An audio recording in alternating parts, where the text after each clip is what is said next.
Au nom du Père, du Fils et du Saint-Esprit, un seul Dieu. Amen.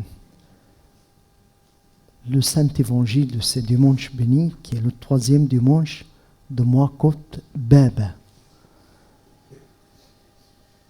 nous raconte la guérison par Jésus, gloire à lui, d'un démoniaque aveugle et muet.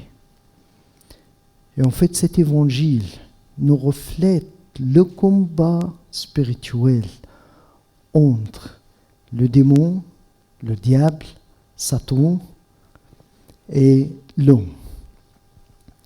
Et par la grâce de Dieu, on va parler à propos de combat spirituel.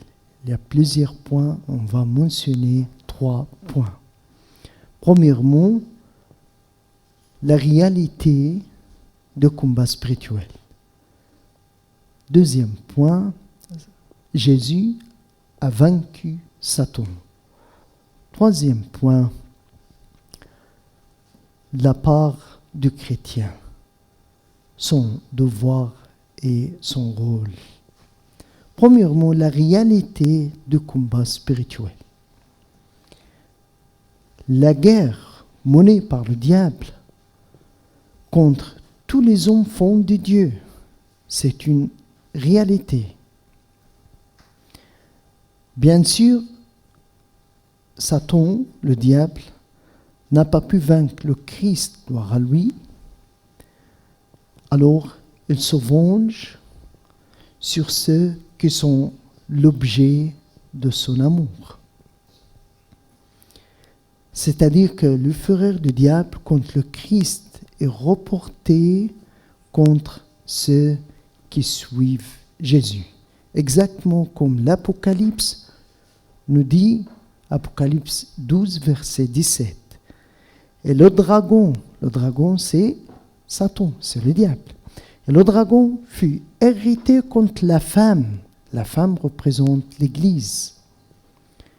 Et il s'en alla faire la guerre au reste de sa postérité, à ceux qui gardent le commandement de Dieu et qui ont le témoignage de Jésus. En fait, le Nouveau Testament montre très clairement la réalité, la dureté et l'importance de ce combat spirituel qui concerne en fait chaque chrétien et encore toute la vie de chaque chrétien. Saint Pierre nous dit dans sa première épître, chapitre 5, verset 8, « Soyez sobres, veillez. Votre adversaire, le diable, rôde comme un lion rugissant. Comme un lion rugissant, cherchant qui il dévorera. » Et en plus, Saint Paul nous dit en Éphésiens, l'épître aux Éphésiens, chapitre 6, « Au reste, fortifiez-vous dans le Seigneur, et par sa force toute puissante, revêtez-vous de toutes les armes de Dieu. » Les armes, ça veut dire, c'est une guerre, un combat. Toutes les armes de Dieu, afin de pouvoir tenir ferme contre les ruses du diable. Car nous n'avons pas à lutter contre la chair et le sang, mais contre les dominations, contre les autorités, contre les princes de ce monde de ténèbres, contre les esprits méchants dans les lieux célestes. C'est pourquoi prenez toutes les armes de Dieu, encore. Prenez toutes les armes de Dieu, afin de pouvoir résister dans le mauvais jour et tenir ferme après avoir tout surmonté. Et à cause de ce combat, Saint Paul, l'apôtre, a écrit à la fin de sa vie, dans le 2e épître à Timothée, 2 Timothée 4, verset 7, en disant qu'il avait combattu le bon combat. Il avait combattu le bon combat. C'est vrai que la réalité de ce combat spirituel, cette guerre spirituelle, a parfois été oublié. Et nous devons être conscients de la vérité, la dureté, l'importance de cette guerre spirituelle et de ce combat contre l'homme et le diable, Satan. Deuxième point, Jésus a vaincu Satan. Qu'est-ce que ça veut dire? Ça veut dire que, oui, il y a un combat dur, il y a une guerre sévère, mais grâce au Seigneur, il s'agit d'une lutte face à un ennemi vaincu. Un ennemi vaincu. Jésus est venu pour détruire le royaume de Satan, pour nous transporter à son royaume, le royaume de Dieu, le royaume des cieux. Et aussi pour détruire les œuvres du diable. La victoire de Jésus sur la croix est éclatante, définitive et totale. Saint Jean nous dit, le Fils de Dieu apparut afin de détruire les œuvres du diable. Afin de détruire les œuvres du diable. 1 Jean 3, verset 8. Aussi Saint Paul nous dit, il a dépouillé les dominations et les autorités. Il a dépouillé les dominations et les autorités. Et les a livrées publiquement en spectacle, en triomphant d'elles par la croix. Il les a livrées publiquement en spectacle, en triomphant d'elles par la croix. Saint Paul nous dit, par l'amour, il anéantit celui qui a la puissance de l'amour, c'est-à-dire le diable. Et dans l'évangile de Saint Jean 12, verset 31, Jésus nous dit, maintenant a lieu le jugement de ce monde. Maintenant, le prince de ce monde sera jeté dehors. Le prince de ce monde, c'est qui? C'est Satan. C'est le diable. Maintenant, le prince de ce monde sera jeté dehors. Donc, le Seigneur Jésus-Christ nous a donné la victoire par sa mort sur la Sainte Croix. Maintenant, le troisième point, c'est la part du chrétien. La part du chrétien. Le devoir de chaque chrétien et le rôle de chacun entre nous. Simplement, on peut dire, c'est de résister en comptant sur la protection divine. C'est simplement de résister en comptant sur la protection divine. Nous ne devons négliger ni la dureté et la réalité du combat, ni la protection parfaite de Jésus, de celui qui est vainqueur et qui a toujours le dernier mot face au diable.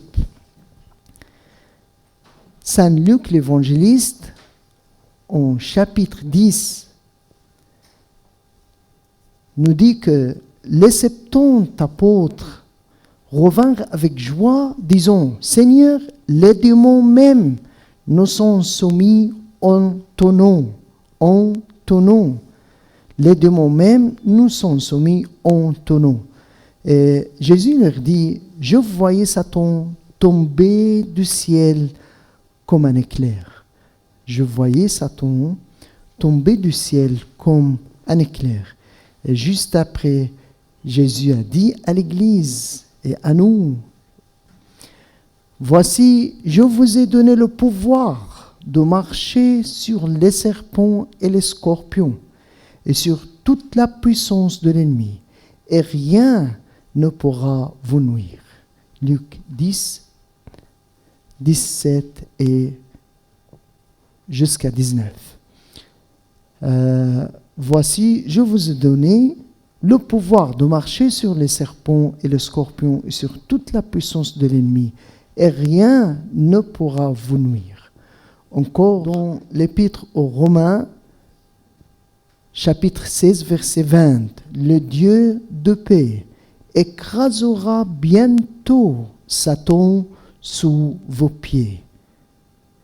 Le Dieu de paix écrasera bientôt Satan sous vos pieds.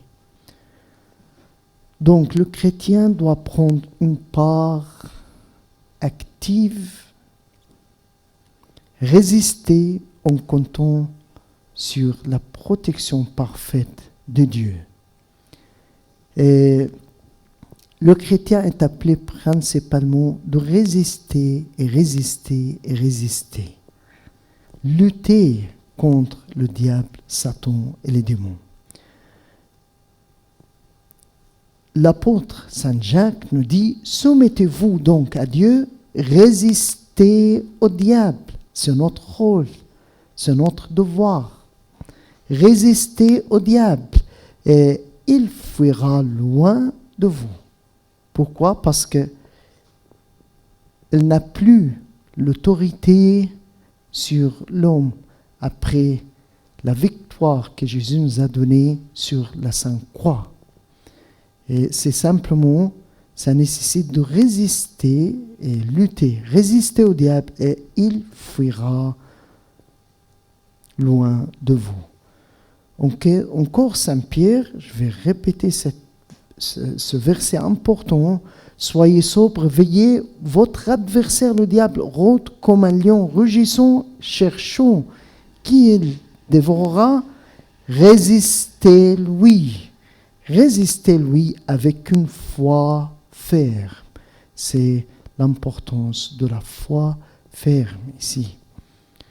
Sachant que les mêmes souffrances sont imposées à vos frères dans le monde.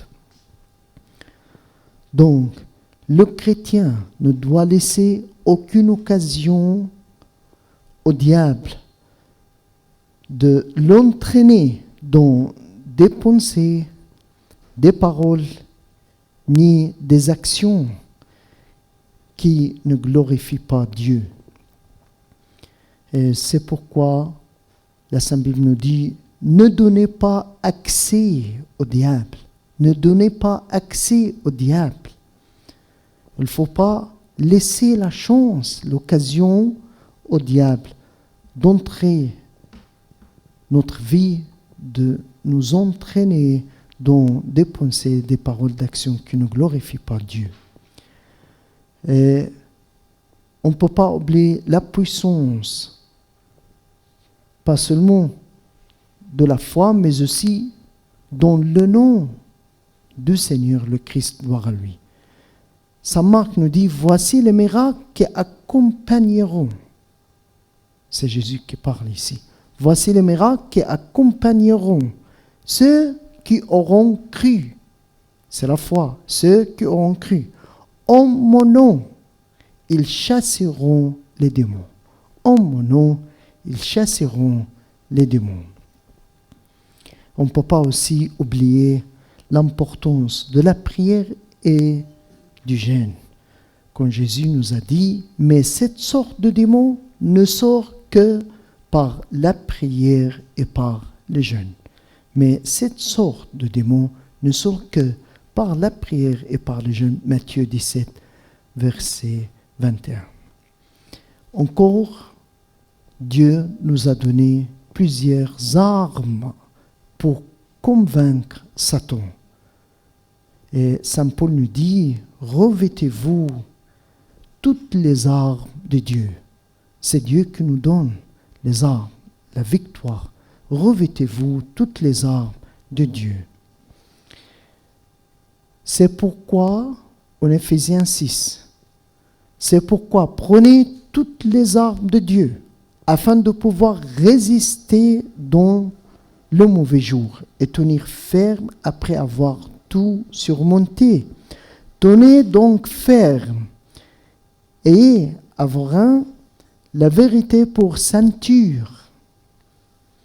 Revêtez la cuirasse de la justice.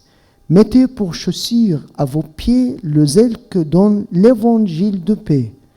Prenez par-dessus tout cela le bouclier de la foi, avec lequel vous pourrez éteindre tous les traits enflammés du malin.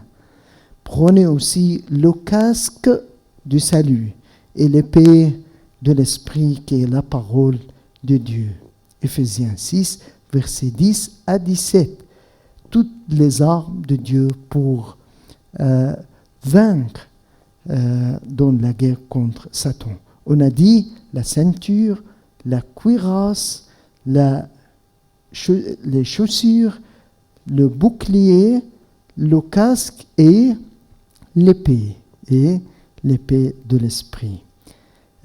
Enfin, j'aimerais finir par rendons grâce au Seigneur, comme la Sainte Bible nous dit, rendez grâce au Père. Rendez grâce au Père qui nous a délivrés de la puissance des ténèbres, qui nous a délivrés de la puissance des ténèbres et nous a transportés dans le royaume du Fils de son amour. Et nous a transportés dans le royaume du Fils de son amour.